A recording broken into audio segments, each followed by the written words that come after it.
Good afternoon to you. I'm Dutch. I'm in the Netherlands, hence the orange shirt. So my name is Tom Haak. To prove it, I took my photograph. And I'm the director of the HR Trend Institute. And at the HR Trend Institute, we are trend watchers in the domain of people and organization. I apologize that I can't be in Istanbul today. I would like to be there, but maybe next year, I hope. So I have 15-20 minutes, so I do it super speedy. If you want to know more and learn more, you can link to me on LinkedIn, go to the website, hrtrendinstitute.com, or visit my YouTube channel. So if you are lazy, you can shut off now and go visit my other places. Otherwise, bear with me. What I want to do today in the 15 minutes is talk a little bit about what are high business priorities today and how can you contribute to solving those issues, especially in the learning and development domain. So I focus a little bit on learning and development. Of course, there are other areas I could talk about, but today it's all about learning and development. It's always important, and I won't tell you something new, but start with the urgent business issues. And it's remarkable, but I come in many HR organizations, and if you talk to them about their HR plan, often, well, there's only a very weak tie to the business organizational issues. Of course, you know better than I do what your organizational issues are. But going around, looking around these days, there are a couple I kind of can predict. Number one on my list is, you could say, productivity. You could also rephrase that into how do we survive? Many organizations around the globe today are thinking about how do we survive? Productivity. Number two is related, is about innovation. How do we survive in the new markets, new circumstances?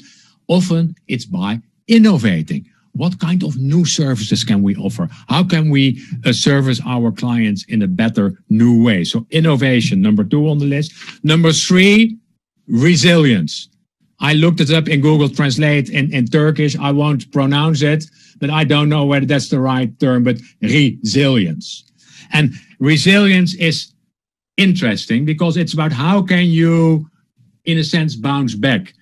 There's an interesting book I can recommend. This is a book by Taleb, Nicholas Taleb, Anti-Fragile.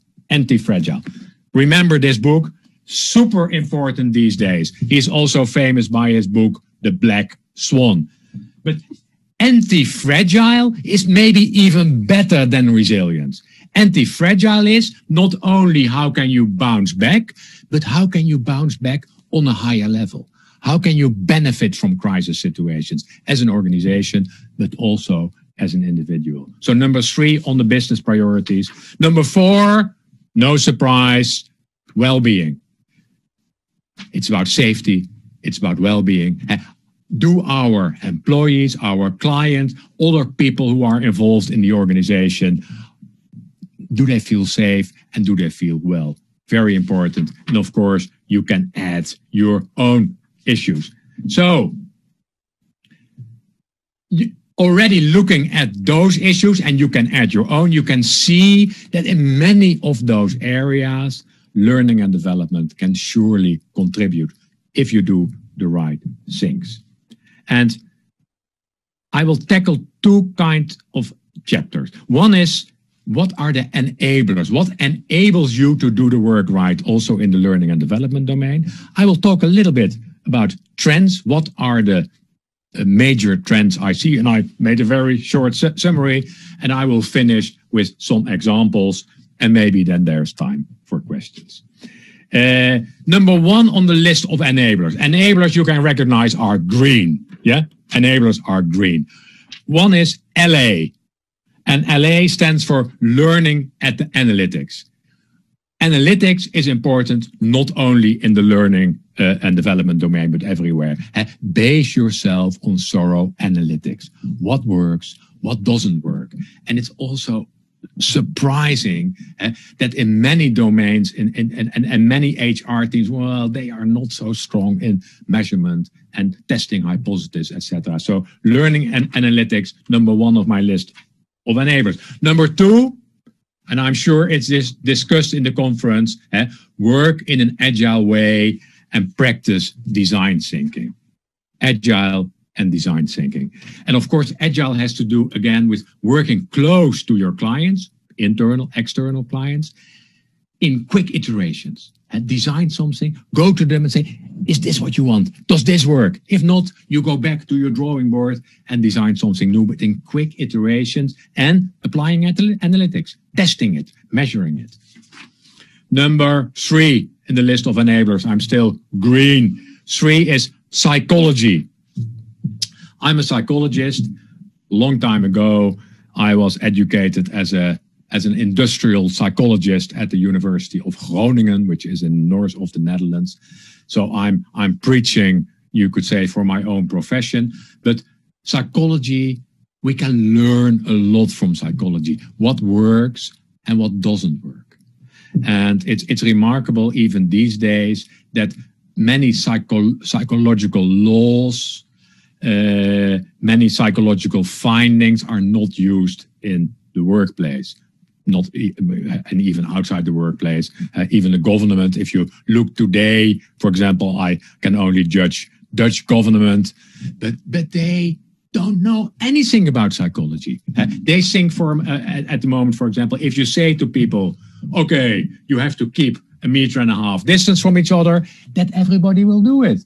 And then they are surprised if many people say, well, yeah, not for me, and I'm healthy, and I don't abide to the law anyway. So keep psychology in mind. So just 3 enablers. Then I go quickly to the trends. I hope you can follow me. Number 1 on my trends, and the trends are in blue to make it soup. Number 1 is, personalization. If there's one trend that is important, and especially also in the learning and development domain, it's personalization. Personalization is, how do you take the individual wishes, needs, capabilities of people into account? How do you do that? And that is not so easy in the organizational context, especially in the HR domain. The roots of HR are in one size fits all. And then it's moving a little bit, and these days it's a little bit more about segments. But real personalization, you don't see a lot of that. I give you one example in the learning and development domain. I've seen many onboarding programs. Many of the onboarding programs take a one-size-fits-all approach. They say, hey, hello, welcome new employees. We know what you need. And then the assumption is that new employees need especially a lot of information about the new organization. And many these days you have many nice onboarding apps. I'm sure you use them as well. Well, I've seen many of those apps. And if you log in as a new employee, often you get a speech of the CEO who says, okay, Tom, welcome in our new company, blah, blah, blah, blah, blah. But is that what I need? Not one size fits all, personalization. And I will come back in examples. Number 2 in the trends is, this way, is speed. Things go faster, faster, faster. So we have to be able to act very quickly. Also, that is not easy, what I see in the learning and development domain. Generally, HR is slow. And people in the learning and development domain tend to be slower. It takes ages to design new programs. So you have to act fast. So if only you test your learning and development initiatives against speed and personalization, well, then you have already accomplished a lot. Number 3 on my list is Lex. LEX. And LEX stands for the learning experience. Nothing new, but also there you can say how many people really strive on their learning experiences. How many learning experiences are in essence super dull. We still see a lot of classroom training. People in a classroom going to a course, sitting in the benches, discussing a little bit, doing something. Well, that is generally very boring, especially also when it's not personalized. I'm easily bored, I must admit. So luckily, I don't have to participate in any classroom training, but also online training, to be honest, is often rather boring. The good news is, for example, at YouTube, you can speed up to double the speed. So at least there I can learn a lot faster. Number 4, I had LA. This is LT, learning technology, and the use of technology in the learning domain. And I will come back to that because it's also very much connected to number 5 in my list of trends. And I took 5 out of my box today, is learning in the flow of work. I think this is probably one of the most important trends in the learning and development domain. It's learning in the flow of work is how can you get close to the actual work that people are doing, observe what they're doing, and then feed them small micro-learning solutions that help them to do their job better. That's easier said than done, but learning in the flow of work. And I will finish with a couple of examples. And I apologize for the drawings. They are my own, so don't rate my drawings. This is drawing number 1. This is a policeman. Yeah, you can see it. It looks a little bit like an American policeman. I don't know how the policemen in Turkey are dressed. Yeah, so this is a policeman, and this policeman has a wearable, an Apple Watch type of device. And in this police force, the policemen, women, are the people in the force are measured constantly. So now I'm policeman Tom. I'm on my way to a crime scene. My device measures my agitation level. If my agitation level is too high, I get a gentle, not a rough, but a gentle buzz. So I get a warning. Tom, you are too agitated. You can't be effective in this crime scene, so stop. And already that feedback sometimes is enough. I think, oh yeah, I count to 10, then I can do my job a little bit more relaxed. So this is measuring and helping me to do my work better in the flow of work. Example number 2, I hope you like her, is a nurse. You say I gave this presentation in Germany. It's a Krankenschwester, but I don't know the Turkish. A nurse. You can recognize her. Now I'm nurse Tom. I'm on my way to assist in an operation. My diary knows what I'm going to do. So it's 5 to 9. My diary knows Tom is going to assist in a appendix operation. Quite standard. So I get a little test on my smartphone. 10 questions about the appendix removal operation. If I answer the questions right, they say, my smartphone says, good luck, Tom. Wash your hands and you can go into the theater. If I don't have enough right questions, then I get a little, again, micro-learning solution, a little video on my screen explaining to me the basics of the appendicitis operation. So learning in the flow of work. And if you then go into the theater, you can see other examples because many doctors these days are helped in their operations by tools like augmented reality. The last example in my time, this is me, I maybe not recognizable, but this is me selling something in an online session. Maybe you could say not like today, but you can see me as today. So I'm talking to someone online. Then there is software on my computer, and the software is analyzing what I'm doing.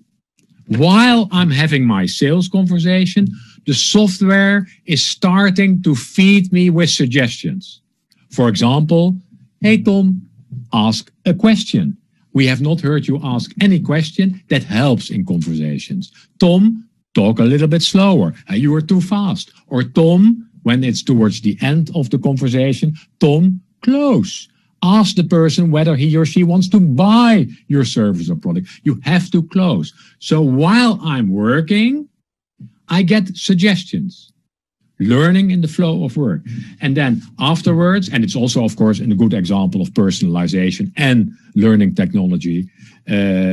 So afterwards, my whole conversation is matched against best-in-class conversations, and I get more tips. Hey, Tom, successful salespeople like you, they do things a little bit differently. Here are some of our suggestions. So I apologize for the super speed. I think I've stayed within my time, so there might be time for questions. My last, I have two last things. One is nothing to do with learning and development, but it's always a good message. Doesn't fit very nicely with my shirt, but be kind. If there's one message, I always like, and let's try to be kind to each other. And sometimes we are maybe a little bit too tough, especially when times are more stressful, like these days. We tend to be tough, but it helps to be kind. Also people in HR. And my last message is the same as the first. There's a lot I can talk about. There's a lot I can tell. There are videos on YouTube. A link to me on LinkedIn. You get more information. And my website, I publish new articles every day. The books I recommended: Taleb, Anti-Fragile, Taleb, The Black Swan. I'm sure you have already read it. And the last one I've not shown yet. It's an older book. Work Rules, Laszlo Bock, old Google CHRO. Also excellent book, good examples, and very much they practice what they preach. So I like that a lot. So with this, I give back to the chairwoman, and I don't know exactly what the route is. If there's time for questions, I'm happy to answer one or two. If not, then I wish you a good conference.